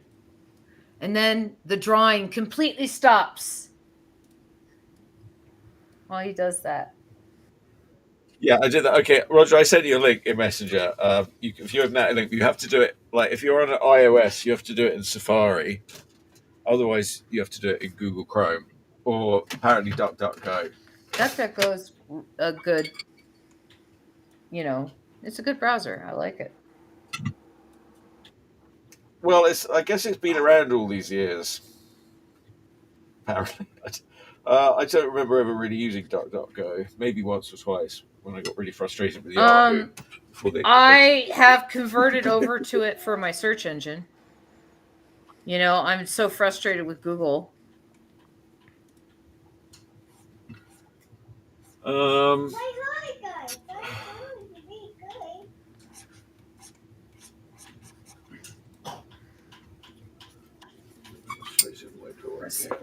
All right.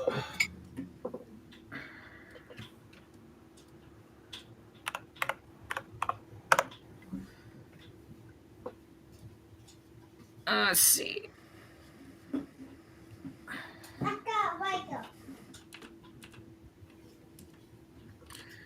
Oopsie, oopsie, oopsie, oopsie, oopsie. Shit.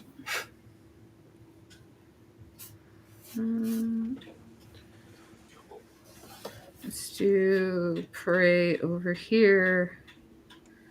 We'll do eat over here. We'll do draw.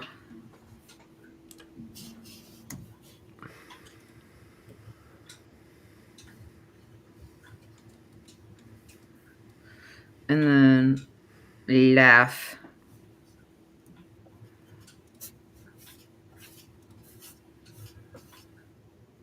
Next week, I'm going to draw Tippy Headburn. Tippy Headburn. That's who I was. Yeah. Well, I got the Tippy part right, okay? That's what I mean. That Dakota Johnson should go by Tippy Headburn. You get more followers that way. There's Roger. Hello. Is he here? Hello, Roger. Are you here? So, yeah, look, Pine Fox says one day we could do a draw with your viewers type of thing. Yes. I don't think Roger got his mic working. Oh, you mean like a live draw? Yeah, the viewers should come on. Yeah. Well, we could do that. Maybe. I'm not really against it. It's just that it sounds like hard work.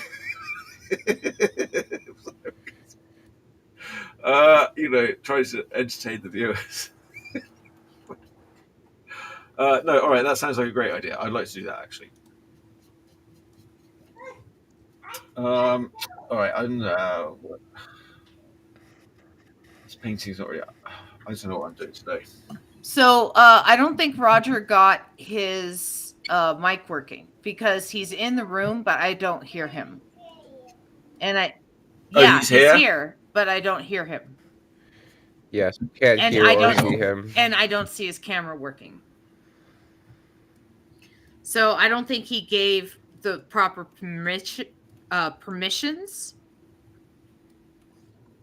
Roger, you have to use Safari if you're in iOS. Otherwise, you have to use Google Chrome or DuckDuckGo.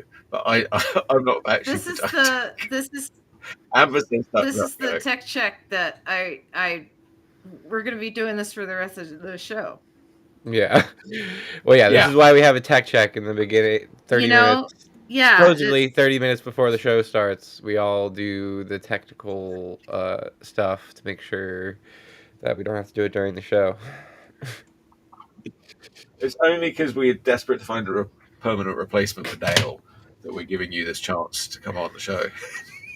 Anyone with the technical competency to follow a link can replace Dale. Pine Fox says there's a website you can use called Magma that lets everybody draw on one canvas. So I think basically you'd share a link and then everybody could draw on the canvas and we would just have to live stream that screen from us That So would that'd be be a fun. lot. That sounds real That's a fun. lot less technical work. So Yeah. yeah, maybe we could try that one stream. That does sound fun.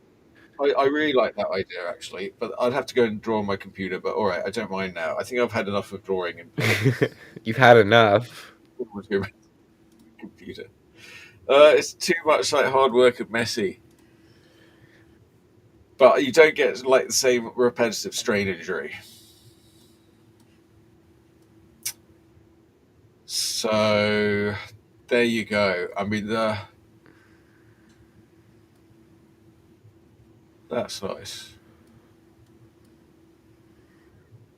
You did eat. You did some cherry pie. What, me? What have you done there? That looks like Bahamut, the goat god. It's Bahamut. Behethmeth? Behethmeth? Baphomet. Yeah. Baphomet. Okay. Baphomet. Baphomet. Yeah. Yeah. Baphomet. Yeah. Baphomet. Baphomet. Balthazar. Wait. No. Wait. How did Baphomet come into it? That's for prey. Oh, great. Okay.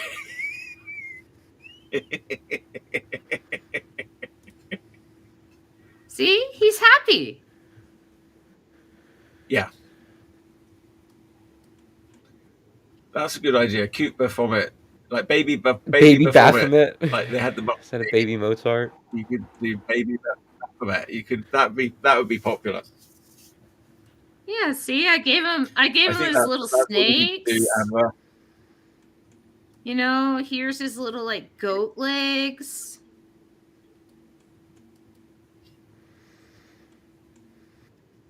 Like, what does Baphomet do?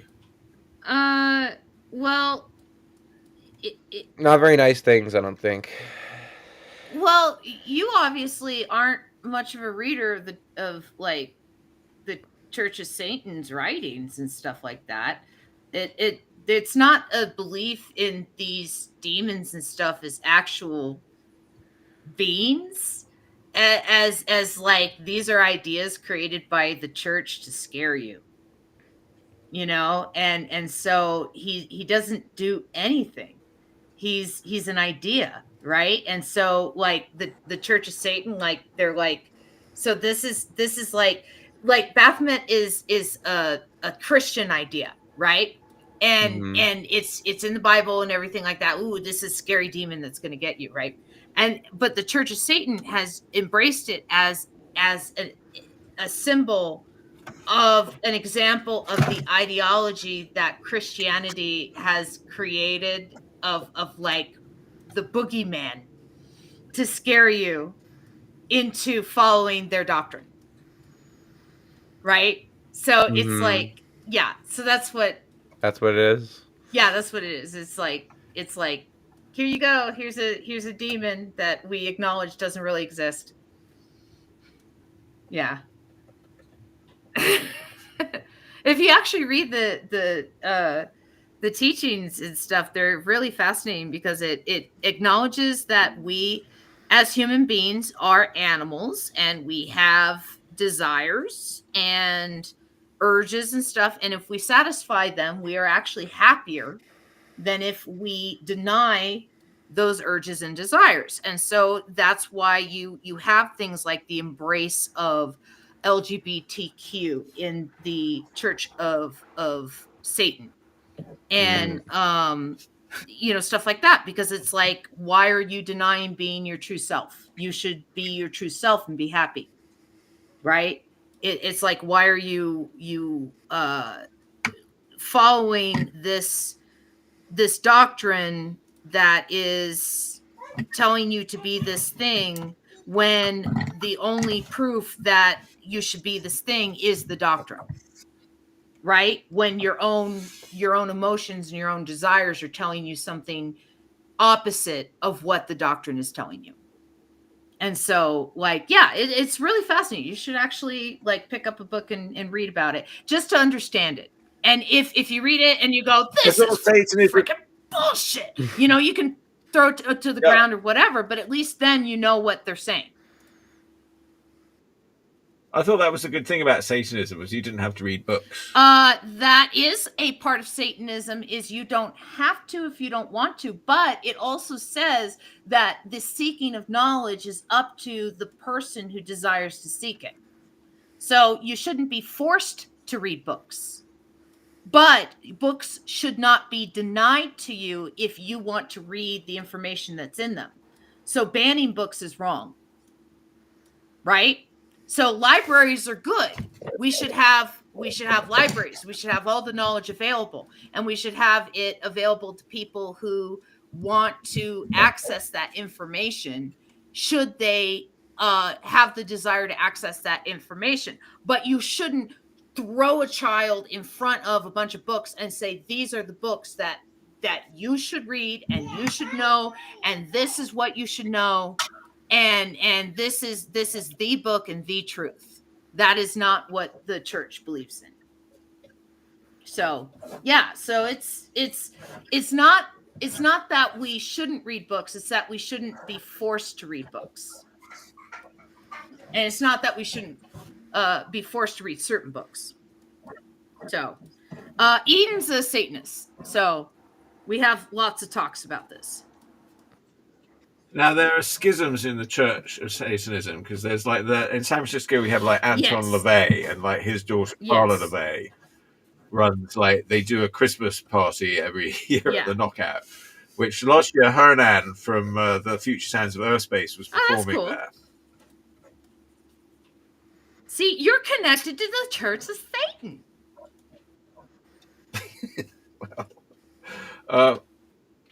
Well, Tina wouldn't let me go to the party on Christmas. She didn't think that was appropriate on Christmas. What, to go to the Church of Satan? Why? Yeah. The Church of Satan would say if you want to go to the party, you should go.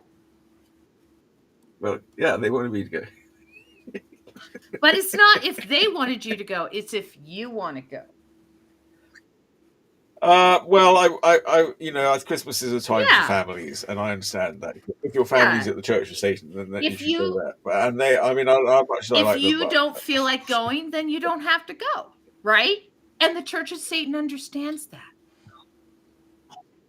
When I was younger, I'd been more into going to the church. And here's the thing, too. Okay, is like so you're a Christian person, you believe in God, right? Church of Satan still accepts you. Right? You're an atheist person. You don't believe in God. Church of Satan still accepts you. Right? Because their whole thing is about, like, accepting yourself. How's life, fellow unfortunately pretentious art nerds? We're doing pretty good. Hi, Mr. Wacky Stuff. Church of Satan is just another self-help cult. Yeah. How dare they get you to believe in yourself and feel better? Well, that's a good point, though, because actually all cults work by, they give you basic self-help at the start. You know, that, like, you can get that self-help anywhere, but like cults, like, you know, you're confused, you're lost, you know, they'll give you some basic self-help courses and you'll go, wow, these people are really helping me out. Okay, I could see that. I don't know, like they have done charitable things that I'm like, okay, that's cool. And I think that the whole, like, believe in yourself, like, you shouldn't be forced into beliefs, and you should learn as much about the world as possible. Listen to yourself. You're going, one of us. That's not the line of the good guys. But they basically say that you should learn about everything, right? And then draw your own conclusions. And so that means that you should learn about Christianity. You should learn about Islam. You should learn about, Buddhism. You should learn about Kali. And you should learn about all of these different religions around the world. And, you know, it's helped form my belief that, like, I think the good-natured people of the world are trying to look at the same truth through a different lens, right? And so they all say, like, oh yeah, this is the truth, and this is the truth, and this is the truth. But in the end, it's all distorted because it's all different lenses of like the same thing. You know, it's the same thing about they all take you to the same place in the end. And really, like, you have to actually look at the diversity, the whole panoply of different these things, and see they're all pointing together. I mean, that's what's good about Joseph Campbell, Well, I suppose. And I agree with you. When you should draw your own conclusions, I think you should literally draw them, because I think drawing is the best way to achieve spiritual relief. like like like here's something. It is like when you read a lot, you begin to see similar beliefs from totally different parts of the world at totally different times, and like similar thoughts where like people would ruminate about similar things, right? And that just kind of lets us know that we're all very similar, right? Much like vegans and air fryer enthusiasts, there might be upsides to them, but I'm not joining any club who would invite me in. Air fryers are delicious. Yes, as Joe Marks famously said, and I agree with you. I wouldn't want to join any club that would have me and at the risk of sounding like a crazy vegan or whatever, I love meat. I love the flavor of meat, but having vegan options is always good because it expands your palate. So I'm not gonna discount any vegan options that are delicious. And so diversity for health. But I will draw the line at macrobiotic. No, that's all right. You can have macrobiotic too, but I've tried it. As like he was literally eating powder. No, I can't do that. I can't do like the Soylent stuff, or like the meal replacement powder. Like I can't do that kind of thing. I have to eat like real food. But enthusiasts not so much. No, I can't do I can't be like an enthusiast. I just like the technology. It's kind of like cryptocurrency. I am not a crypto bro by any stretch of the imagination. But there's some cool stuff with blockchain that I would be an idiot to ignore. Oh, wait, you know what I thought of regarding blockchain? What's that? So me and my dad were talking about the whole, I say that as if he's not right here. Me and Chuck were talking about the whole like AI and how could you make it so that artists could get compensated if their work was used in AI. And I was like, couldn't you use the blockchain, basically have like a blockchain token be applied to like every single thing, and then every time one of those tokens is used, they're unique tokens, and then you could just give like 0.01 cents to the artist. But like if that's being used like a million times a day, and that's money.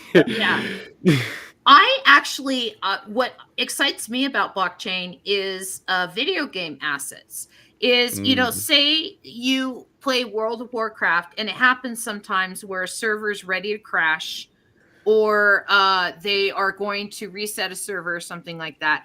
And sometimes through some glitch or something, people lose assets, video game assets, with the reset of the server or with the crash. And they complain every single time to Blizzard, how dare you, reset the server without giving me enough time to like save it or whatever. But if you have blockchain, all you have to do is just like check the blockchain and then just re-upload everything to the new server. Right? It's like it boggles my mind that they're not using it already for video game assets. And it's just I don't know.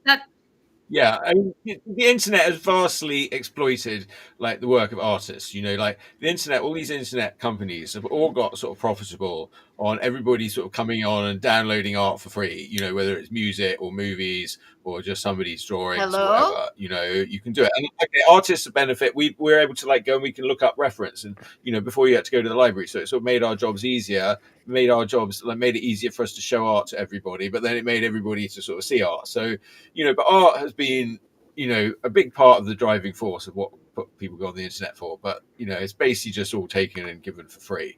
So, the sooner they solve that, it goes back to Scott McCloud talking about micropayments. But as soon as that sort of NFT is applied to every piece of art you create, and it's sort of all tracked. But I don't know. But it's in another level. That's sort of, I don't know if that's even possible. Who needs it? We have 1 minute. Do you want an outro? And Mr. Wacky Stuff says what you have just described is a licensing agreement. Licensing agreements are interesting because the license can be pulled at any time if that is in the writing. A blockchain can't always be pulled, and so it's the blockchain that's sort of like you've given it away, but you'll get paid for every time it's used. Yes. Yeah. So I think that's like the difference. But okay, do you want an outro? Or do you want to look at art first? Yeah, well, yes. Well, let's see what you did there. That's nice. So put a nice background in. Liv, how did the horse come into it then? Is that what you want to ride on a horse? He's laughing. Oh, he's laughing. See, right. Love, eat, pray, laugh, draw. All right, well done. That you gave me you gave me prompts, and so that is what I prompted. That's what happened. That's great. Well, doesn't look a lot like Cameron Diaz. I don't know why the picture of the reference I took was very difficult, dark. All right, there she is, and she says, "I embrace the Church of Satan." I like the hair. Yeah, the hair quite good. There's some things that's not too bad. I'll scan it and tweak it. It might look a little better. Is it just the colors on the lens, or did you use green in it? I didn't use green. I think it's the color in the lens. It doesn't look that green. I mean, there is some blue in it and some yellowish in it. I don't know. It doesn't look green in front of me.